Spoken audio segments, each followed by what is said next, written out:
Welcome to At Home with Kelly and Tiffany, where naturally minded women gather together as we pursue simplicity and confidence in health alternatives so we can show up better in our busy lives and feel more at home in our bodies.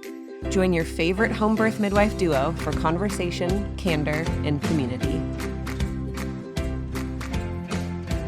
You're at home with Kelly and Tiffany.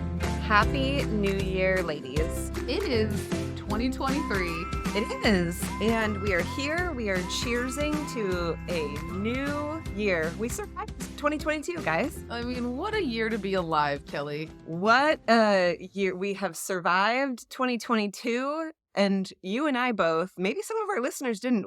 I'm just thinking like we survived Y2K also. The year 2000 and the year 2022. We're still here. Yeah, you know what a kick in the pants is to be somebody's midwife who was born in 2000. With no awareness of what we went through in 1999. I mean, we all thought the world was going to end the year you were born. It is the funniest thing to think back that everyone was so concerned about this like major computer glitch that was going to shut everything. No one was going to have food. People were like prepping for the end of the world. That was a crazy time. It was, but it got us. Oh, yeah. Nothing similar has ever happened in our society since then. That's the only time that there was mass panic. A weird global concern. Look, we survived it. Yeah, 22 years later. Again. What a gift. I'm really proud of us. I'm proud of a lot of things. Okay, you know how I have a lot of intentions for this new year. Yep. And I'm just a really intentional person. So intentional. More intentional than anybody else out there and very humble. I'm naturally going to use the new year in order to share another 5-star review. Yes. Most important. We are kicking off this year with some articulated praise for our podcast. Positive affirmations are a love language. You guys know if we read your review on the podcast, we will buy you a drink. We'll Venmo you money for being nice to us. Yeah, you can choose to buy a drink or choose to go to the dollar store and buy 4 things. Congratulations. But, the coffee on us is great. I will take a coffee on us. Oh, I do. You do take coffees on us. Yeah, quite consistently? A bit. Yeah, it's one of my favorite things. This review comes from Lady Lizanne. Hey, lady. Or Lady Liz Ann. Oh, okay, yeah. But she's a lady. She's a lady. And has nice things to say about us. Yeah, this is a 5-star review, you guys. From a lady, okay. You guys also know how important it is to rate and review our podcast. It potentially misleads other people into thinking that there's a lot of value here. And they'll come listen too, and that's good for us to confuse and distort the truth in that way. Okay, but that is not what Lady Lizanne says. No, she says we're relevant and reliable. Yeah, we are. That's the title. The good stuff is, I'm not going to read any of the bad stuff she wrote. No, just kidding. It's all good stuff. This is what she says. It's notoriously hard to find reliable, solid content on women's health and midwifery. I started listening to Kelly and Tiffany's podcast last year and was delighted by the freshness and relevance of the topics as well as the quality of their research. As a woman and a new midwife, this means a lot to me. She's a new midwife. Congratulations, Lady Liz Ann. Lizanne. Lady Lizanne. Next up. Lady Lizanne. I'll be your midwife, Lady Lizanne. Lady Lizanne. Oh. Sorry. That took me on a little sidetrack. That was really kind and thoughtful. Thank you. So very sweet. I love also that we're serving not just ladies who are looking for more information, but other care providers. Heck that's yes. Pretty awesome. It is so awesome and inspiring. Yes. Makes me think of a lot of things that I want to share. Got a lot of thought. So many things. Yep. We have a new segment to the podcast this year. Great. I've decided right now that I didn't tell tell you about this because the way it works is you don't know anything about what I'm going to do. I love being surprised on the air, and my heart rate is up a little bit. That's good. If I was wearing my tracker, it would tell me. You're excited. Why are you so excited? You're sitting there. Okay, so this segment of the podcast is I read some song lyrics Okay. And you win by either shouting out the name of the song. Yep. Or picking up the lyrics and going with it. Okay, gotcha. Okay. And in my best singing voice. Yeah. Okay. Okay. Listeners, which is at really home, great. I have a really great singing voice. Oh, we sing on this thing all the time.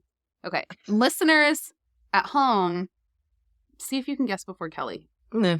And if you can, then you are a better woman than she is. Hey. It's bragging right. Fine. Better woman overall in every single area. Yeah. Right. It will mark your identity as a woman. From here and forevermore.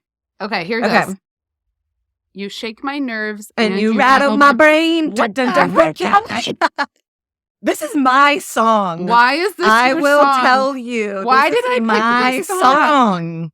The kind of love drives a man insane. Yeah, it's so good. I've gotten my son into it now. We watch Top Gun together, and I grew up with my dad in the military, and this was like the jam to put out in like any military get-together. And I will say, my son introduced it to your girls. Wait, what if people don't know what the song is? Oh, I'm sorry. Goodness gracious. Great. Why did I pick this song, I think? So, not too long ago, Tiff and I went to our very first dueling pianos together. Have you ever done this before, lady, in podcast land? I just 15 out of 10 recommend it. 15 out of 10. It's the actual best entertainment. And that was for sure the song that I requested. Yeah, so multiple times. We're kind of dumb. We don't pick up on social outings very easily because we don't do them. That. But so we've been off call lately. We were trying to do some fun things. And apparently you can submit whatever request you want to your dueling piano people, but they're going to play the ones that pay the most. Yes. So I think I submitted your request with $1 at the begining of the night. It got put down to the bottom of the barrel. Why are they not playing your song, Kelly? I'm really I'm being nice to them. I'm requesting it. So then we just put more and more money until they played it. It was the last song they played. And I was so happy. And she was yelling at the guy, "Great balls of fire!" And he's like, "Pay me more money." So we did. And Kelly got her Great Balls of Fire song. And it was just truly. It was a moment. Highlight of my. Yelling that song at a dueling piano bar. It's not much like it. But we have had a lot of moments with funny little music things. And I'm dedicated to this being a part of our this is great segment. Great. I have a list of ones that you're not going to guess that fast. That's like a T-ball pitch. It's just sitting there for me. I'm just going to take a swing at it. Goodness gracious. But I have to say, my son introduced it to your girls, or maybe they had heard it before, but we were all listening to it in the car, and he's like, "Kiss me, baby," and then it takes a little bit. He's like, "Oh, that feels good," and all of the girls in the back are just going. Oh, and I'm like, I love this age. It is so good when kissing is disgusting still. Yeah. Guys, that's probably going to change in the coming years for our oldest, at least. My kids will still cover their eyes if there's kissing on a movie we're watching. Yeah. My middle, who's 9, is always like, "Oh," when my husband and I kiss. And I'm like, you're welcome for a positive vision of marriage. It's rude. Rude. So rude. Okay. So then we kiss even more. Yeah. Sometimes we stick our tongues on each other so the kids can see it too. Really make them realize that we're nasty. It's so gross. Great balls of fire. That's going to be in my head all day now. I'm so thankful. Yep. Okay. It was hard to even pick a title for this episode because the concept can be so cliche.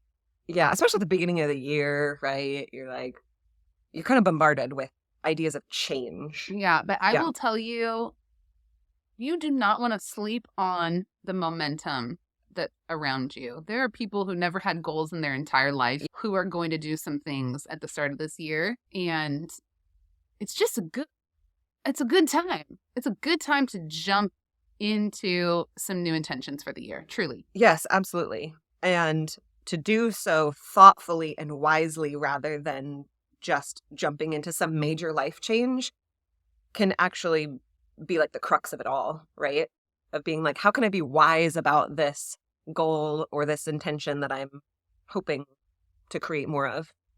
Did you ever hear that it takes 30 days to start a new habit? or something like that. Yeah, like for something that you're new to actually become a habit. Yes. Right, that you don't really need to like work at the discipline. Work so hard at. Yeah, that makes sense. So when I did some research on that, I'm like, it's actually true. Yeah. It varies. Okay. It seems like there's a window between like 21 and 66 days. Okay, so that I 3 guess, weeks to potentially a little over a couple months. Yeah, I mean, that makes sense. Everybody's got a different way that those channels get formed in their brains and stuff. The point is, you can be really aware of that fact. And as you are going through trying to create some new habits, remind yourself, this is the whole point of the habit, is that that's just what I automatically do. Yes.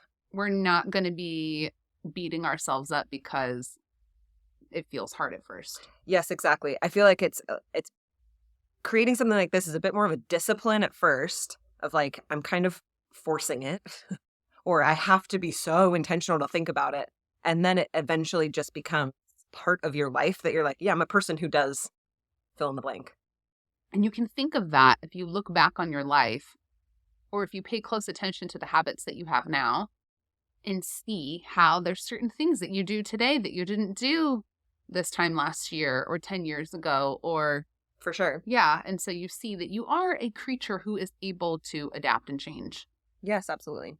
There's 3 main barriers to change that I identified as I was thinking about what keeps us from doing the things that we want to do. I'm interested to hear, because I don't actually know what you wrote down as your barriers. I'm interested to see if they line up with, like, I don't know, my own personal barriers. Yep. Number 1, I decided was, this is not scientifically researched. This is what Midwife Tiffany thinks about barriers to change. Self-limiting beliefs. Yeah, like I can't, or like, what if I fail? Yes. Yeah. Yep. Or like, can I be the person who does that? Yes, absolutely. And I think it's way more subtle than people realize, because when you first start thinking like, well, I don't know, look at it, like healthy self-esteem, I can pretty much do most of what I put my mind to. That's exactly who I'm talking to, because there's potentially thought patterns and processes that you don't even recognize are keeping you from starting, mostly because that's me. I can identify in that. It's like, of course, I know if I try hard enough, I can make this thing happen. Yes. That's not the problem. The problem is that I will make up a million tiny little excuses that they're barely articulatable. Yep. Right? It's just like, well, it's still dark out. Yep. Or it's kind of cold. I ran out of that thing. Or, right, there's just like a million of those little things. And I think one of the most subtle ones that women would have a hard time admitting to is the failure piece of it. Oh, yeah, absolutely. If I put this into action or try this thing and I don't succeed. Yes. Yeah. Right. Yeah. Or I just don't follow through.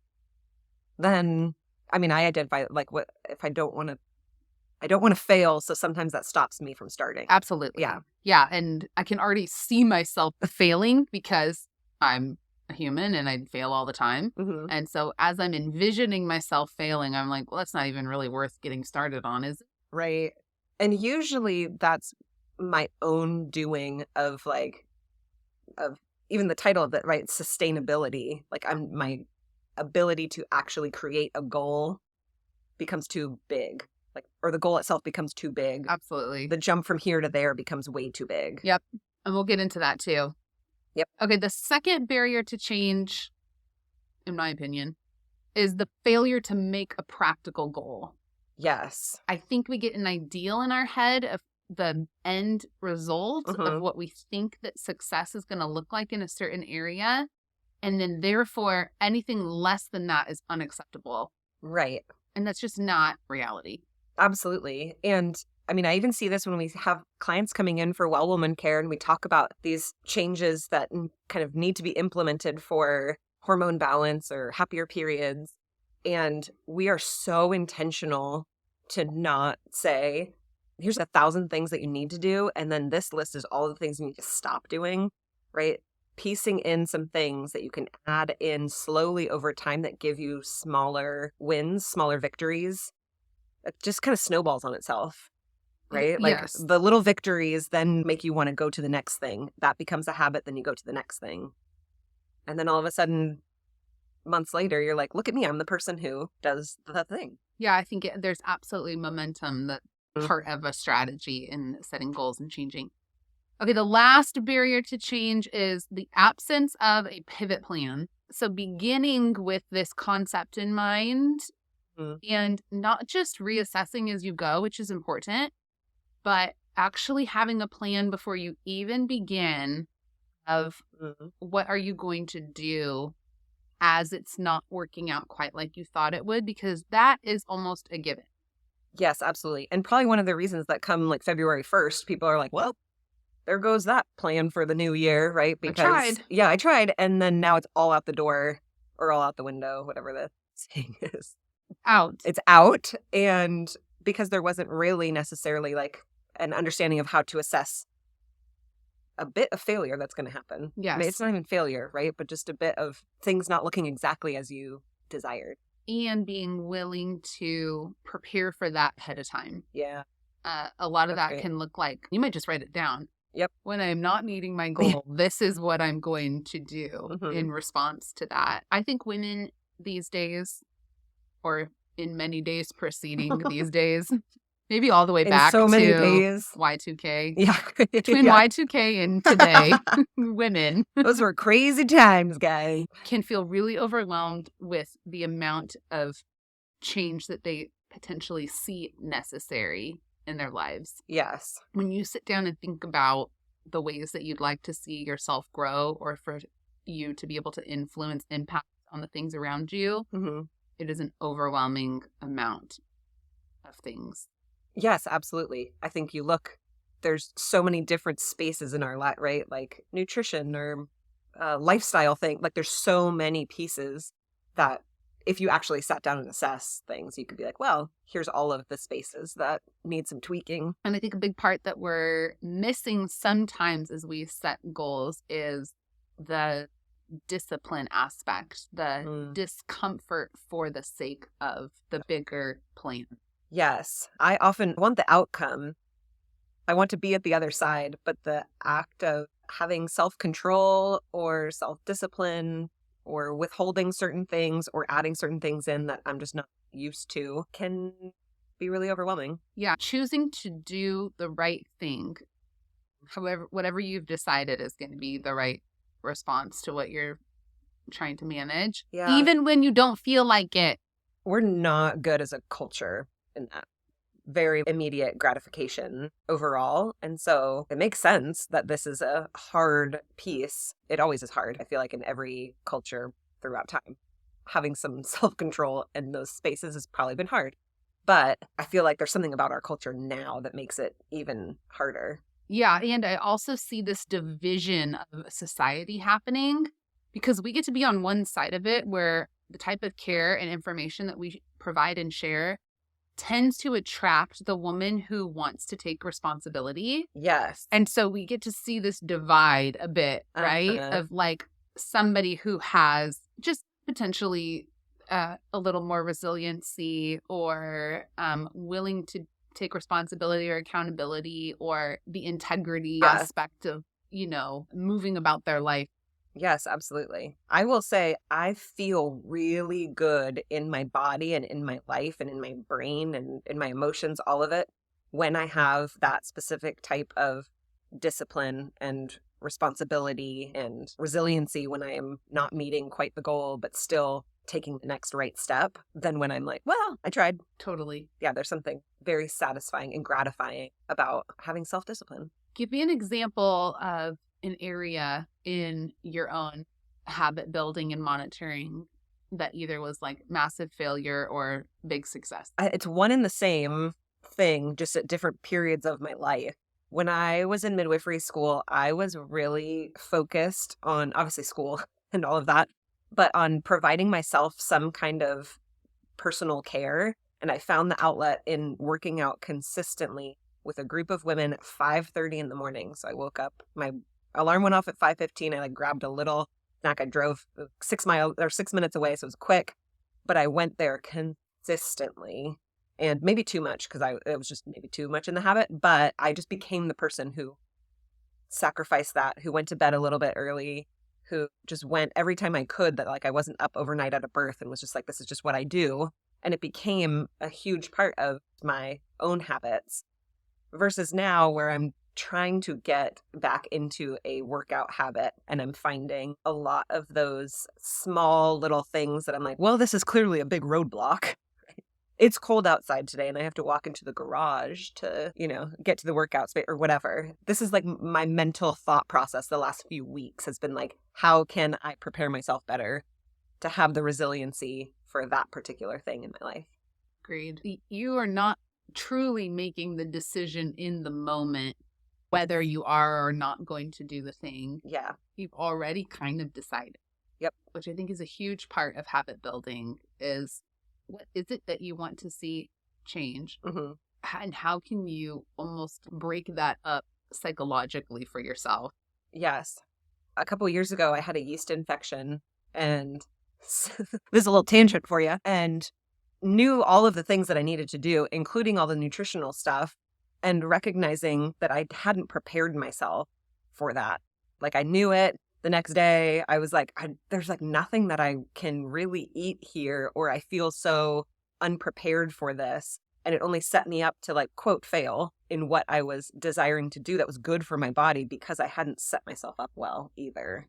So like the aspect of planning and actually committing could have already happened. You know what I'm saying? Yeah, to create success in an Right. area. Yeah.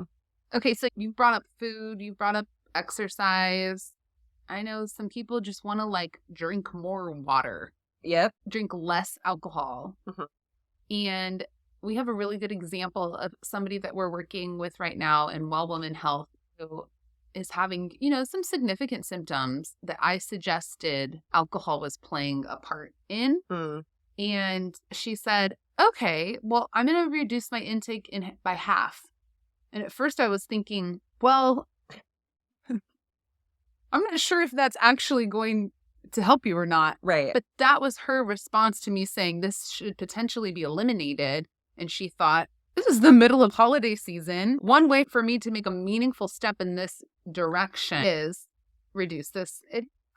So I thought, what a wonderful example of how to take a small step in the right direction that is manageable and sustainable and temporary. Yes. We're going to reassess as we go on that. Right. I thought that for me personally, that was a really good lesson. No, that's great. Some of you ladies want to be better at taking the supplements that you know are going to help you. And it is literally just about taking them out of the bottle. Yes. Yep. Right? Like there's so many things that just feel so overwhelmingly right. They're behind the cupboard door. Well, you want me to like take every single bottle out and open it and remember how many of each one I'm supposed to take? Yeah. Yes, we do. Some of you want to be better at prioritizing sleep or having more sex or working on your libido so that you want to have more sex.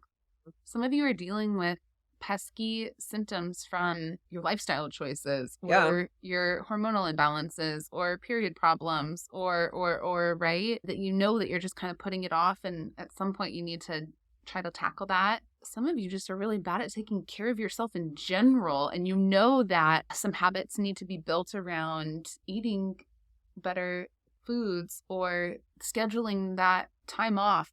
Yes, absolutely. Every single day for yourself or journaling or, et cetera, et cetera. And even if it's one of those things, one at a time. Yeah, absolutely. I think something that sometimes gets neglected in potential habits and goal setting is intellectual-based goals. And so maybe finishing that class you started or gaining knowledge in a certain area, like I'm going to learn how to garden. Do this thing. Or, studying, of course, is something that we've spent lots of time building habits around. But spending time memorizing scripture or poetry or, right, like that's something that sometimes falls off of the list of worthy as we get habits. Older, right?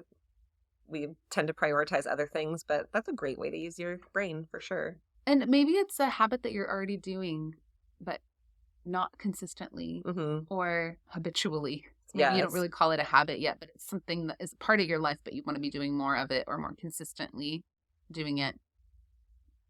We've thrown around a couple of ideas on how to succeed in a sustainable way. What, Kelly, do you think was the piece of exercising regularly that created success for you in that moment? I think you touched on it already, was I've already decided what I am doing and I'm just gonna do it, right? I didn't decide in the morning when my alarm went off, am I gonna go or not? I decided when I set the alarm, this is what I'm doing. This is what I do. And so it was just a bit of a mind shift there. Like, no, I'm a person who does this and this is how I can get this in. And that was really powerful for me. Just having the decision already made. Yes. Yes. Having everybody knew this is what my plan is. So everybody in my family knew, expect me out of the house for this chunk of time. Just the expectation for everybody, including myself, was this is what I do. Yeah. I love simplifying life with little set decision triggers. Like, I got this idea off of another podcast that said every single gift that you buy for a little girl's birthday party for your kids or whatever, make it the same exact thing. This is just what you give this type of person at this. So then you can just keep a few of them around all the time. Yeah. And then you've probably saved yourself hours a year not shopping for this particular thing, right? And then how can that concept be automated into the habit space? Like you said, I like that. My alarm goes off, I put my clothes on, I get in my car, I drive to the gym. Yeah. And there's not an opportunity to make decisions in between that. It's just what we do. Yes. There was a time in my life where I wanted to be so much more intentional with prayer.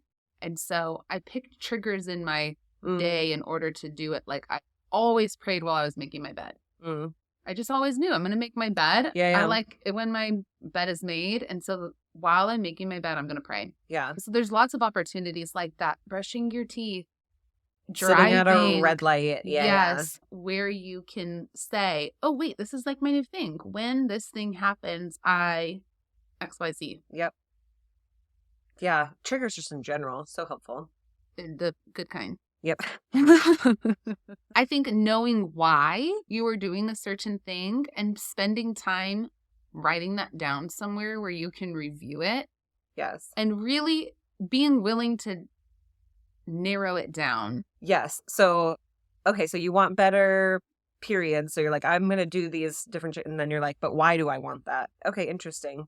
But why? And so you're really starting to dig down while you keep asking why. Because I don't want to have these cramps anymore. Okay, yeah, but why? What is that doing to you? And what is that doing to you? So you can get really down to, similar to how we handle other things of women that we support. It's not just about what's the top level thing, what's the actual root cause. And that is really a true why. I am working on this because I truly believe it is going to make this kind of impact on me. Yeah. Instead of like, well, I just have to deal with this because it's a negative thing in my life. That doesn't help you mentally get to the place where you can actually take action.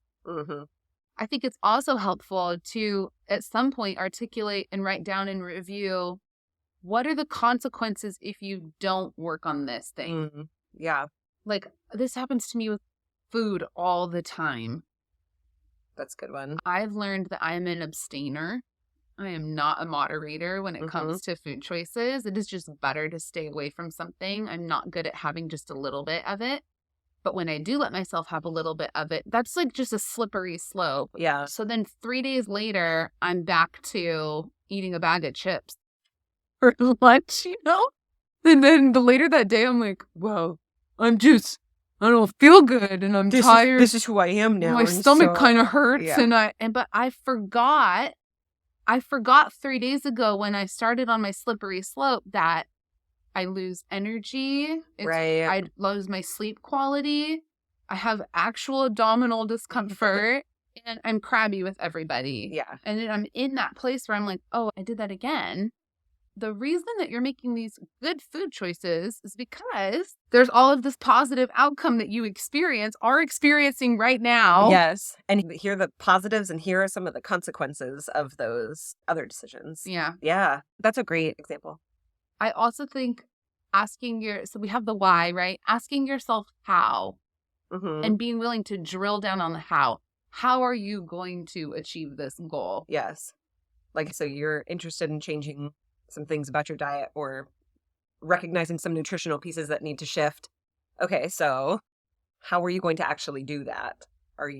What kind of foods do you need to buy? How do you curate your grocery list? How are you going to meal plan? Those types of things. Yeah. Yeah, because you might have a goal that you're just not able to work on because you realize, oh, that actually requires about 10 minutes of my time each day versus the 3 minutes that I was hoping, and I don't have 10 minutes. So now it can become this massive undertaking that can potentially come together with just allowing yourself to think, what are the tiny little baby steps that feel ridiculous to point out, but are actually going to help me do the thing that I want to do?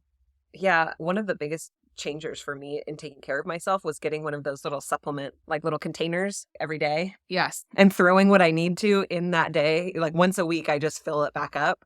And that's literally the only way that I have found success in staying consistent. Because I'm like, I already took some time to actually put something into place to help me. To doing all the work. Yes, rather than opening up the cupboard and taking the jar out each time. No, so hard for me. Overwhelming. It's why ridiculous. Is that so overwhelming? It's ridiculous how hard it was for me. Yep. Another goal setting strategy or another habit forming strategy that I like is being okay with short bursts of intensity. Like focused. Yes. Yeah. Picking up something and just going with it because it feels good and knowing that it's not going to always be this big or this hard or take up this much space, that there are just natural ebbs and flows to all of these, types of spaces. And it's okay to experience it in a big way while you're getting going and know that as you reevaluate that is going to shift around a little bit. Yeah. And to be okay with, well, it doesn't always look exactly like this. And that's not a failure. Yes. Yeah. Absolutely. Or there's like a few times a year that I'm really willing to buckle down on this. That is just what this is going to look like right now. Yeah. In the midst of that, also, I would even say, even within like my cycle, there are certain points where I'm like, I'm just better at this point. And it looks a little different while I'm bleeding. This looks slightly different of what I need or, can offer than it does when I'm ovulating and have like all of the energy and creative flow and whatever. Yes. So. And also allowing that snowball effect to savor the moment of the snowball, even so much as like documenting when it feels really good or you just completed the thing and you have all of your good brain hormones going that are like reaffirming that you made a good choice and you're just so proud of yourself, and that using that space to strategize. Yeah, that's great. What you want to see, happening as you go. That would be a great place to harness the next planning phase or the how can we keep working, with this and on this. There's a couple tools for tracking habits, which I think can sometimes be a really important accountability piece for yourself, is that there is a designated area in order to track what you're doing, because not all of the habits that you want to create are something that happens every single day. True. And just the act of being intentional and thoughtful about assessing where you're at, what you're doing, what your habits actually are, that in and of itself provides some accountability, which is so helpful. It is. So there's like a really archaic journaling option, right? Like you have to pick up a piece of paper. This is crazy. But I do really get excited when I'm on Pinterest and see people's bullet journal things. I know that is not my habit tracking style. I love it for the people that it works for. It is not me. I'm not the person it works for, and that is okay. I'm not the one. But I do love it. Also, we don't need to track every single habit. You can say, like, these are the 5 things that I'm working on right now. I'm going to track 1 or 2 of them because I really don't know how often I'm getting this amount of water every single day. Or I do want to look back and say, well, my goal was to do this 5 times a week. Did I actually do it 5 times a week? Yeah. Etc. There's a lot of great apps. There's so many apps that I couldn't even narrow it down, but I did. Good job. Proud of you. I found 2 that I really like that are going to work for 2 really different people. Great. One of them is Midwifery. Oh. And it's very data oriented. Okay. And it's a lot of just quick tapping. And so I like quick tapping. Yeah. So you pull the app open. It takes some time to set up. Then it's really easy. And you can set reminders and stuff, which I think is pretty helpful. For sure. The reminders situation. And then there's Bminder.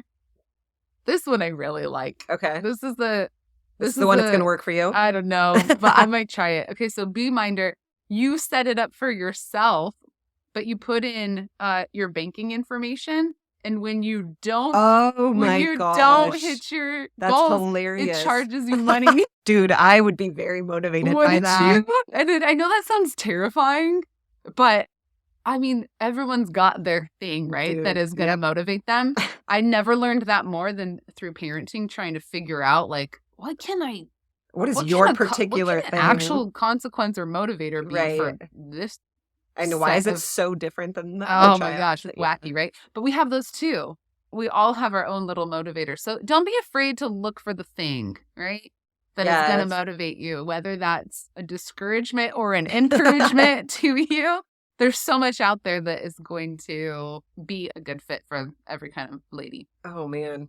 That's kind of hilarious. I know. Smart. And then the last thing that we want to share with you guys on this subject is we have a habit tracker already prepared for women to take advantage of inside of a holistic health space. It is a part of some of the courses that we offer. We recommend habit tracking, when you're trying to just assess what is going on. What's your baseline? How can I take an objective look at just what we're actually doing? And so it's just a really quick printout. It's a month long, so you can just use the same piece of paper with all of the tracking material on it already, and you literally just fill in the habits that you are interested in working on and check a box, and then you can look back over an entire month and see how you did. And the best part is that it's free. We won't ask for your bank account information.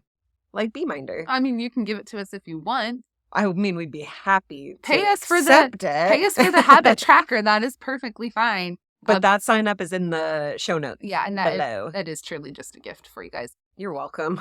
We're so thoughtful. We touched on this last episode, but you guys know this month we have a really cool, what are we calling it? You don't want to call it a challenge. Invitation. An invitation to walk alongside each other and support yourself in a hormone reset. So similar to everything that we talked about today, not completely changing everything, setting these massive goals that potentially we can't meet or that we get discouraged not meeting, but pieces of any goal that most likely you are going to set as you listen to this or you think about your year ahead, I think can trickle back down to how is your body doing? How are your hormones doing? That relates so much to mental health, physical health, like all of the things. And so an invitation to walk alongside us and chat about all of the different pieces of resetting some hormones, balancing hormones. Lots of stuff that we talk about with our Well Woman clients will be available in this series. You have to sign up specifically for it, though. So if you already get our emails, wonderful. We love you. Thank you. You're wonderful and great. But you also need to sign up specifically for this invitation down below in the show notes. You'll get a couple emails a week for this next month, and you will feel hopefully encouraged and inspired to not only follow those goals and those habits for hormone balancing, but also everything else that we talked about today, all the different pieces that you can be tracking there too. I hope that you walk away from this episode feeling like you can influence change. Yes, because you can. And you will. And you are. And you did. Yeah. Well, Happy New Year's, ladies. We are excited to see what this year has in store for y'all. We will be at you again next Monday. Bye.